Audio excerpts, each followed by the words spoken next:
गांव की बहन में। फूलमती काकी, अंजलि दीदी के लिए शहर से फोन आया है, जल्दी से भेजो दुकान पे, नहीं तो फोन कट जाएगा। हाँ हाँ बेटा, अभी भेजती हूँ। अंजलि बेटा, तेरे लिए शहर से फोन है, सब काम छोड़ के जल्दी जाके सुन ले, नहीं तो फोन कट जाएगा। हाँ माँ, अभी जाती हूँ, जरूर मीनाक्षी दीदी का फोन आया होगा। हाय अंजलि।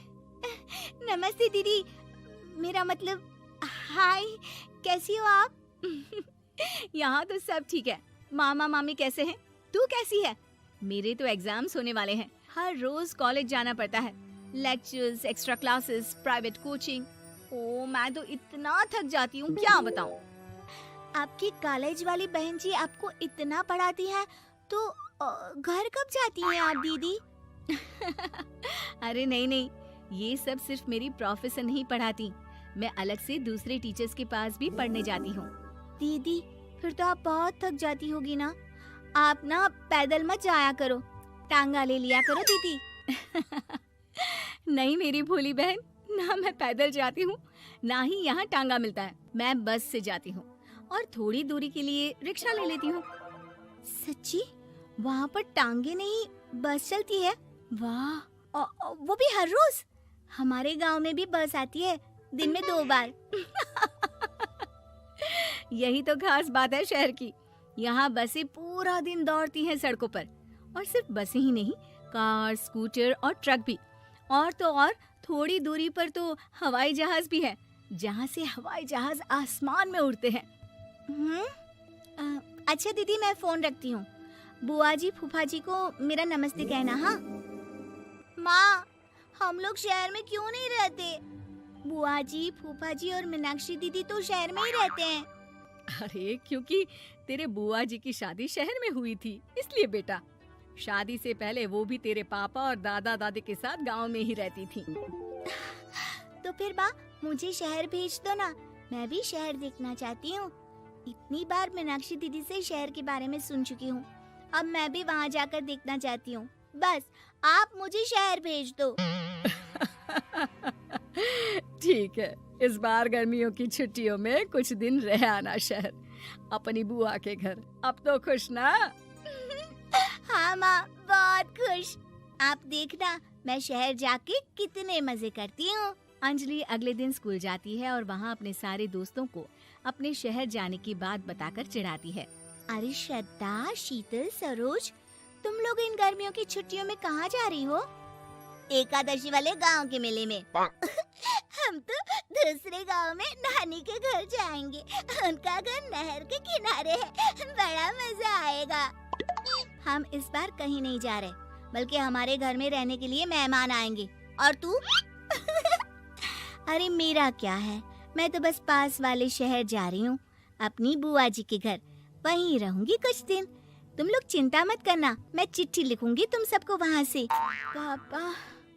पापा मुझे तो चक्कर आ रहे हैं, जी घबरा रहा है। बेटा, शहर आने की जिद भी तो तूने ही की थी, अब पहली बार बस में चढ़ी है तो यही होना था, भुगतो अब। अरे मामा जी, अंजलि, आप लोग आने से पहले बता तो देते, मैं लेने आ जाती बस स्टैंड तक। आओ आओ भैया, आओ बेटी अंजलि। माँ बुआ जी कैसे हैं वहाँ, और भाभी कैसी हैं? सब ठीक है, बस अंजलि जिद कर रही थी कुछ दिन आप लोगों के साथ रहने की, सो छोड़ने आ गया। दीदी, आप मुझे शहर घुमाने ले जाओ ना, मुझे भी शहर देखना है। हाँ हाँ चल, तैयार हो जा जल्दी से। अंजलि तैयार होने जाती है और कुछ देर बाद जब बाहर आती है तो अरे ये क्या कर दिया तूने, मार्केट तक ही तो जाना है, इतनी डार्क रेड लिपस्टिक, इतने बड़े बड़े झुमके और चूड़ियां और चेहरे पर इतना सारा पाउडर। मेरी बहन, ऐसे नहीं चलेगा, जा और ये सब हटा के आ। अरे कैसे, क्यों? मैंने शहर आने के लिए इतनी मेहनत से ये सब इकट्ठा किया था, और वैसे भी मैंने देखा है मोहल्ले की राधा काकी के टीवी पर एक फिल्म चल रही थी, उसमें हीरोइनें ना ऐसे ही तैयार होकर जाती है घूमने। सब पता है मुझे, मैं तो ऐसे ही जाऊंगी दीदी। अंजलि शहर की चकाचौंध को देखकर बहुत हैरान और खुश होती है। ऊंची ऊंची इमारतें, सड़क पर दौड़ती गाड़ियाँ, बड़ी बड़ी दुकानें, उसकी एक्साइटमेंट का ठिकाना नहीं था। दीदी, ये छोटा सा कमरा सड़क के किनारे क्यों रखा है? इसमें कौन रहता होगा? ये कमरा नहीं, पीसीओ है, पीसीओ। यहाँ पर लोग फोन करने आते हैं, सिक्का डालकर।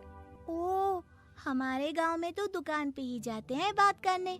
अच्छा चल, तुझे रेस्टोरेंट में खाना खिलाने ले चलती हूँ। Excuse me, 2 plate noodles please and 2 Cola. Meenakshi को ऑर्डर प्लेस करते हुए अंजलि बहुत ध्यान से देखती है और थोड़ी ही देर में ऑर्डर लेकर वेटर आ जाता है और खाना टेबल पर रख देता है। अरे, ये लंबी लंबी सेवइयाँ खाते कैसे हैं दीदी? और इसके साथ कोई अचार, प्याज, मूली कुछ भी नहीं दिया, बस ये छोटा सा पेट खुजाने वाला दे दिया है। गांव में तो छोटे छोटे चावल ही होते हैं जो कि हाथ से ही खा लेती हूँ। अब इसे कैसे खाऊं दीदी? एक्सक्यूज मी, एक चम्मच प्लीज, और लिटिल प्याज और अचार और मूली और एक गिलास मट्ठा, वो बाद में। हाँ, अब ये सब सुनकर आसपास बैठे लोगों को हंसी आ जाती है। मीनाक्षी भी अपनी हंसी किसी तरह रोकने की कोशिश करती है और वेटर मुस्कुराता हुआ वहाँ से चला जाता है। अंजलि समझ नहीं पाती कि सब किस बात पर हंस रहे थे, लेकिन वो छिप जाती है। दीदी, मुझे लगता है कि मुझे इन सेवइयों को ऐसे ही खा लेना चाहिए, इसी पेट खुजाने वाले कांटे के साथ। एक काम कर, तू मुझे खाते देख, जैसे मैं खाऊं तो भी वैसे ही खा ले। ठीक है दीदी। अंजलि खाते खाते नूडल्स में सिरका ज्यादा डाल देती है, फिर ऊपर से नमक दानी से खेलते हुए काफी नमक भी अनजाने में छिड़क लेती है। अरे, ये क्या क्या खा लिया? अरे हाय हाय, कितना कड़वा है। पानी पानी, ये काला शरबत ही पी लेती हूँ। और जल्दबाजी में अंजलि जल्दी जल्दी कोला पी लेती है, जिससे उसके नाक में झंझनाहट होती है। दीदी, मुझे ले चलो यहाँ से। मैं ये सब शहरी खाना नहीं खा सकती। अब शर्म के मारे मीनाक्षी अपनी बहन को वापस घर ले जाती है और कहती है कि देख अंजलि, माना कि शहर और गांव एक दूसरे से बहुत अलग है, लेकिन इसका मतलब ये नहीं कि हमेशा शहर ही बेहतर हो और उस वजह से हमें वो सब करना पड़े जो हम नहीं कर सकते। शहर में सहूलतें तो हैं ही, पर चुनौतियां भी हैं। हम जहाँ भी रहें, हमें कभी अपने आप को कम या ज्यादा नहीं समझना चाहिए। और किसी भी नई जगह में ढलने में समय लगता है, उसके लिए तुम्हें दूसरों की नकल करने की कोई जरूरत नहीं है।